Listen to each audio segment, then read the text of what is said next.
Thursday, June 15th, 2017. I'm your host, Sarah Mantle. We have a great show in store for you today. First up, we're going to chat with Town Manager Mark Ells. He's going to tell us about his efforts to improve customer service here in the town of Barnstable. Then we'll find out what's on the agenda for this week's Town Council meeting with Town Council President Eric Steinhelber. All of that on this episode of Barnstable Today. But first, let's go ahead and get a look at today's top headlines. A Massachusetts Supreme Court ruling will allow the AIDS support group of Cape Cod to continue to operate a needle exchange in Hyannis. The Barnstable Board of Health ordered the program to stop operating in 2015, beginning a lengthy legal battle. The Supreme Court ruled in favor of the needle exchange in an 18-page ruling yesterday. The Cape Cod Regional Transit Authority will announce new services for Cape Cod seniors next week. The organization has been working with Cape Cod senior centers and councils on aging for the past year to develop the plan. The CCRTA will announce the new services during a press conference next Tuesday, June 20th at 10 a.m. at the Hyannis Transportation Center. The Growth Management Department is working to update the town's open space and recreation plan. The plan is used to identify challenges, potential areas of growth, and priorities for open space. Once approved, the Massachusetts Division of Conservation Services once approved by the Massachusetts Division of Conservation Services, the town will be able to qualify for state grants related to land acquisition.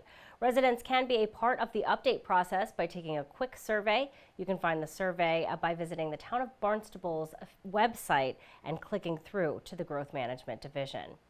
Well, it's time for residents to renew transfer station stickers and free recycling stickers. A transfer station sticker will cost residents $240 for one vehicle and $25 for an additional vehicle. The new stickers are now on sale at the transfer station office. Make sure to bring with you a copy of your valid vehicle registration. The transfer station office is open 7 days a week from 7:30 a.m. to 3:30 p.m. Up next, we're going to chat with Town Manager Mark Ells. So Mark, very nice to sit down and chat with you today. You're actually gearing up for a national conference. You're traveling to Northeastern for a national conference on emerging contaminants and water quality issues, and you're actually a featured speaker at this conference. Yes, I'm on the panel where we're talking about implementation and you know how we manage these issues, and my focus will be frontline, firsthand, when this happens to you, what do you do? And well, because really, towns and municipalities across the country are dealing with this issue because of the changes within the Environmental Protection Agency of requirements to deal with these contaminants. It is really not something we are alone in battling or dealing with. Not at all. Not at all. I mean, this is a national issue. I was talking with somebody from mid-state Illinois that was talking about PFAS in their water system, and they actually said to me, "Do you have those sorts of issues?" Like it was unique to them. I think if we back up and we look at certainly our water and our planning for how to make sure that resource is preserved and certainly available for drinking in this case, but there's lots of uses of water, obviously. There's a lot of focus on wastewater and nutrient removal right now, but the next issue to be looking at, as I've said in the past, are these emerging contaminants, and I think what you're going to find, not unlike the last time we did wastewater planning, and the primary focus was on basically Title V systems and how do they treat and do they treat sufficiently. But everybody began to merge into the nutrient issue, and you heard it when we had discussions back in 2009 about the sewer expansion, wanting to jump to link it in. But that wasn't the reason why. We have problems related to septic systems still. Now we have problems related to the nutrient loading that occurs, and we'll have similar challenges related to these emerging contaminants.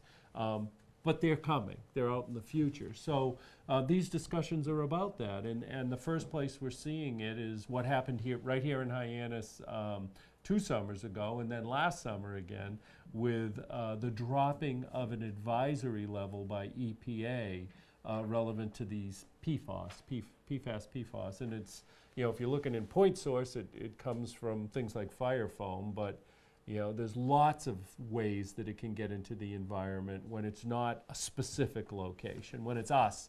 Just they're in clothes, it's in wrappers that we get for various products, so we can introduce them as well. And so as these standards drop and drop and drop, which they have, it becomes more challenging because it's not a point source. A point source means we know exactly where it's coming from. Non-point source means everywhere. Every septic system can introduce these in, and so can other non-point sources. So it becomes a greater challenge to manage, and as they drop these standards to parts per trillion, and again, we never broke a drinking water standard. We were under an advisory from the EPA saying, hey, if you're exposed to this over your lifetime, you may have these concerns. A lot of people don't really see the difference. They and rightfully so. They're not in that business, and they just want to think there's nothing out there in our environment that can be of concern. So it's an educational process, it's a communication process, it's taking a look at how other communities and how not just municipalities, but how the science community, the regulatory community, the legal community, and then municipal government in general are dealing with this issue, and that's what these people are coming together collectively for. I'm interested to know, are they looking for practical solutions? So are you sharing with them maybe the carbon filtration systems that we've installed here in the town of Barnstable, or are they more looking at how the town is looking to fund some of these items, or maybe both? Well, I am anticipating any and all questions. Again, I don't know how many of these systems are actually out there in Massachusetts doing what we're doing. They certainly are available nationally, and so we'll see what comes out of it. But what I've been asked to speak to is, as a town manager, what do you do when this is an issue that you need to manage in your community? And trying to give them kind of in a Reader's Digest version how we managed it and how we're coming out now with a safe, product here for our residents and businesses and visitors. And I think, too, so important to share how quickly the town of Barnstable reacted to these changes and really made efforts without missing a beat to make sure Absolutely. that we had safe water. I mean, our town council, upon our requests, and certainly they had confidence in what we were recommending, but they stepped right up and they authorized us to move forward with what was necessary. And now we will continue to manage financial and legal and all the other issues, that occurred during that and it will occur after it. So that was key. A great working relationship between the administration and town council to be able to move on this quickly. Yeah, now sharing it with We others. didn't get a lot of outside help, I can tell you that. And the one thing I'm looking forward to is EPA is there with me. So I'm gonna ask a question of them, maybe not in front of the group, but certainly on the side, about the fact that they issued this advisory on a Sunday before the 4th of July, and I have to ask them that question. How did that happen? How did that happen on a Sunday? Didn't give you a lot of time to certainly plan to respond, especially where it was an advisory and not a violation of a drinking water standard. So I have to ask that question just to understand what happened. Yeah, you would think that no one's They working probably in the won't be able EPA. to understand me, or they probably won't be able Oh, they to will. answer me. They'll understand it, but Yeah. they won't be able to answer it. But I'm going to ask them. Well, interesting that we are now sort of helping other communities. Really cool to see that exchange happening. Yes. I want to talk to you a little bit, too, about customer service here in the town of Barnstable, because we are providing many, many services to residents in the town of Barnstable, and that's a focus for you and has been for a while, to really improve customer service. Well, it's a priority for all of us. And, our employees know as well as I do that we're in the service business here. And it's very important right from the top down to make sure that they know that we are supportive of them in, providing all those who come to us service. And we just want to make sure that we're clear on what we're trying to achieve with this.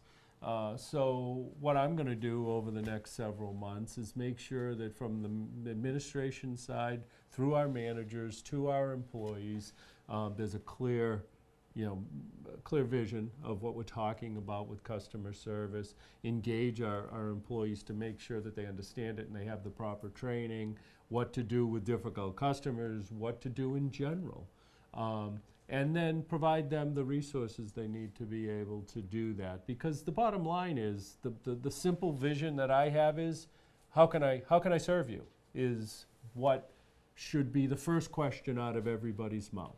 That's why we're here. We are here to serve the public. We are here to serve our businesses. We are here to serve our visitors. And so if we see, and I say we have certain points of contact out there, that we meet directly, either through permitting, through use of a resource, through admission to one of our facilities, where we want to make sure that customer service is completely understood, so that at those points we are certainly achieving that vision. And then, those of us who are more behind the scenes and not as much frontline, we want to make sure they're understanding of it as well. But and not to say that we are not doing that now, but certainly there's always the opportunity to to improve upon what you do, and it's a priority for us, and it's what will set us apart when our residents talk about a rec program, or our businesses talk about a permitting process that they may have to go through. The message isn't you always say yes, even though you want to try to get to yes. The message is that we sit down and we try to help them go through this thoughtful process that they're engaging in, and it will end where it ends. Sometimes people want to do things they can't do, and that's just the way it's going to be. But we want to go through that process. We want to make sure that tomorrow they come back, whether they were able to do what they wanted to or not, and they're ready to do whatever it is again that they are planning to do the next day, whether it's, again, use a facility or get a permit from us. So, and I just think that needs to be a message right from the town manager right on down through the organization, and we need to provide our staff the support they need to be able to do that. Because it's not as easy as it, people might say, well, of course you should do that, but it's not that easy. And, and it's interesting dealing with the public. In my 27 years in the public sector, the way we engage with the public has changed dramatically. It might be one of the biggest challenges we have now because of that change and the continued change. And how specifically has that changed? I think there's more misinformation more quickly out there. And so you're spending, I find myself, even this is going back even 10 years coming forward, spend a lot of time addressing things that aren't accurate. And it's because people are throwing information all over the place, and sometimes the first source is what people go with. Right. And so you spend a fair amount of time on that issue. Or it might be the only piece of information. And what I find, my belief about communication is, I can only ever be half the good side of it or the bad side of it, because it's a two-way relationship. So a lot of times people only hear one side, so they think 100% about it, but really it's only 50% of whatever's going on. So you really need to hear 100%, which is both sides of whatever the communication process is. Not everybody looks at it that way. Lots of people will say, oh no, I was right and you were wrong. In communication, okay, you were 50% right. Yeah. That's the way I look at it. So it's always worth making sure you hear both sides of whatever the issue is. And always important to double check and confirm that with other things, because maybe you're right. Some things that you've heard or read online may not be accurate. Or they're just one side. They may be accurate from one side, but again, if you believe that about communication, there's always two sides to whatever that communication is. So and you have said multiple times during our conversations, you're always open. You can email, send you emails, come visit you in the town manager's office or give you a call if you ever have questions. That's why my cell phone's on my business card. I mean, that's a municipal phone. It's the way we communicate now. That's all. I mean, it's that simple. That's what you're there for. So. Well, wonderful. Thank you for joining us today, talking all about good luck addressing the conference, and thank you for chatting with us and your plans for customer service here in the town of Barnstable. We Thanks really for having appreciate me. it. My guest today, Town Manager Mark Ells. Town Council meets tonight. To find out what's on the agenda, we chat with Town Council President Eric Steinhilber. Of course, President Steinhilber, thank you so much for joining me on the program today. Town Council, of course, meets tonight, and you've finished the budget. I bet you're glad to be done with the budget and ready to head back to a little bit more of a normal meeting. Yeah, thanks for having me. We finished the budget on June 1st.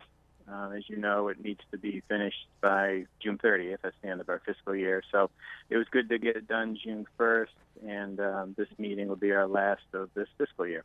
Yeah, it always makes you feel good when you get something done a lot early, just in time for no stress, right? No stress. Right, that's right. That's right. So I want to talk about a couple items on the agenda for tonight's town council meeting. There is an item about a relationship with the Cape Light Compact. Can you talk to me about some of the changes and why this item is necessary? Yeah, there was a proposal made several months back. As you know, a lot of the towns are part of the Cape Light Compact, so that by having many towns, municipalities be part of this group helps reduce energy costs and that sort of thing. So the entities having to change. A lot of it's in name only. It's going to be a joint powers agreement. A lot of this is kind of dictated by the state, but it's going to serve the same function. There will be some changes as to how the board's constructed, but it's really going to provide the same type of service to the town. If we did not choose to be part of it, then we'd be, kind of out on our own there to do our own type of cost savings. But it will provide the same type of service that we've and benefits that we've gotten used to as the Cape Light Compact is currently constructed. So we'll be talking about that tonight. Great. And then looking at the agenda as well, you're keeping those board committee and commissions staffed up. I see a lot of reappointments and appointments to board committee and commissions. And then, of course, there's an item with CPC funds. So the West Barnstable Elementary School is looking for about $375,000 to help build a playground. So that actually could be acted on at tonight's meeting. Yes, we had a first reading on that June 1st. And what this is for, if folks are familiar with BWB, there was a wooden playground that was built in the mid-'80s. Actually, I helped build it with my dad and a lot of different volunteers at the time. I was small enough so I could crawl into all the cracks and crevices and hammer nails where the dads couldn't fit inside. That's awesome. So this playground's very old, but it is been a treasure in the community. So there is a group over at BWB that's done some fundraising, and they've applied for these community preservation funds to help pay for, I believe this is half of the cost of actually what the playground will ultimately cost to replace and rebuild. Yeah, and so important for kids really to have a space to play. And like you said, it is such a monument sort of for so many families in the town of Barnstable. Interesting to hear that you actually helped build that playground. I did. It was a long time ago, but yeah, my mom and my sister was in the school at the time. I remember my mom was volunteering on to help out with all they had lunch going. It was a big community build. It was a beautiful weekend. I remember that. A lot of people down there, and it's going back a number of years now. But that's what our community is all about. The community working together to improve things. So heartwarming for this to see this come up. I want to talk to you too. There is the dog park is back before the council this evening. A couple grants that are up for acceptance. I think people are going to be very excited to see that dog park move forward. Yes, I've had a number of people ask me where the status of that is, because it's something that's been talked about for a few years now, and the site will be down by Hathaway's Pond. And we've had a bidding process, and we're getting closer to being able to break ground on that. And part of that is going to be this funding. We have $225,000, I believe, coming from the Stanton Foundation, which one of their priorities is building dog parks. and then we have a local group that raised around 30,000 to help, with the construction costs here. So we're looking forward to moving that forward. There's obviously a lot of dog owners in town. There is a nice, dog park in Yarmouth that a lot of people from Barnstable use, and I know that having one here in town, will be a big enhancement for the, community who own dogs. Absolutely, and I'm sure a place for dog owners to take their dogs once they're no longer allowed to take them on the beach during peak summer months. Correct. So very exciting about that. Also on the agenda, this is kind of a bigger item. I wanted to talk a little bit about this. Very important. A Cape Cod Regional Technical High School is proposing to build a brand new high school. They, of course, are going to have that vote scheduled, just whether or not communities want to approve that building. So now the town council is going to consider tonight having another vote before that vote to talk about a Proposition 2.5 override. Why is it so important to have a vote before the Cape Cod Regional Technical High School vote? Yes, the Cape Cod Tech is putting on a vote in October. I believe it's October 24th, and it'll be from noontime till, I believe it's 8 p.m. And that'll be in all the towns that are part of the Cape Cod Tech region. And the Cape Cod Tech is paying for that election, so it won't cost the towns money to put on that election. And that is, as you stated, whether or not the majority within the Cape Cod Tech district approves of the new building. It becomes logistically difficult to try to do two votes on the same day. Because if this were to pass, obviously, the impact to Barnstable is roughly, $1.8 million every year for 30 years, and that's just for the construction costs. That doesn't include our ongoing cost as we, students go to Cape Cod Tech. Right, that's not counting the tuition that we would be paying for students from Barnstable High School to attend the Cape Cod Regional Technical High School. This is in addition to that. Correct. This is just for the construction. So our impact would be $1.8 million every year for 30 years. So the question is, how do you pay for that? Does it come out of our general fund? And if so, what types of things would we not be able to do, or how would we go about paying for this $1.8 million? Or do we have the debt override exclusion so that we can have an additional tax above the 2.5% increase that we're allowed to do by state law? So we wanted to hold that. We picked September 19th to do that because there may be preliminary elections with town council or school committee that day anyway. So we're going to talk about scheduling that special election for the debt override exclusion. So we have some clarity on, if it did pass in October, how would the town of Barnstable go about, paying for the $1.8 million each year. So that's why we're doing that. We also have a second item on there that's $30,000 to pay for the special election. And some of that is yet to be determined because if we do have a preliminary for town council and some of the local offices, some of that's already in the budget, so we might not necessarily need that $30,000, but we do need to go ahead and make it available in case there are no preliminary elections, and the only thing on the ballot would be the debt override exclusion. Interesting, and I think important, I think that would give residents, if town council passes that item, it would give residents a little bit of knowledge to how maybe help them determine how they want to vote on that building proposal. So having the knowledge of how it would be paid for, and if it would, say, come out of taxes or increase residents' taxes, or if it would cut services from the town, so they could go in informed once they hit that Cape Cod Regional Technical High School vote. Yes, and I'm going to invite Cape Cod Tech back. They've been before the council earlier this year to go over the proposal and the costs associated with it. I'm going to invite them to come back in August with some updates, perhaps some updated numbers. And it is very important for all the voters in Barnstable to educate themselves on the proposal because we will be needing to make a decision on it this fall. Yeah, big impacts for Barnstable on that. Well, thank you for joining us today. I really appreciate it, and look forward to chatting with you again in a couple weeks. Thank you very much. All right, have a good one. Talk to you soon. Bye-bye. Bye-bye. Our guest today, Town Council President Eric Steinhilber. Now let's find out what's happening around town in today's community calendar. The Hyannis Chamber of Commerce will host its annual car show this Sunday. The Father's Day event is a tradition for so many families. Main Street will be closed to traffic and hundreds of classic cars will be on display up and down the street. The event is fun for the entire family and begins at 8:30 in the morning and goes until 2. Cape Harmony is ready for the 2017 season. The all-female a cappella group will be performing Mondays in Hyannis at the Federated Church on Main Street at 7:30. They will also have shows at the Federated Church in Cotuit at 7:30 on Wednesdays. Admission is just $12 for adults and $10 for kids 10 and under. You can visit capeharmony.org to learn more.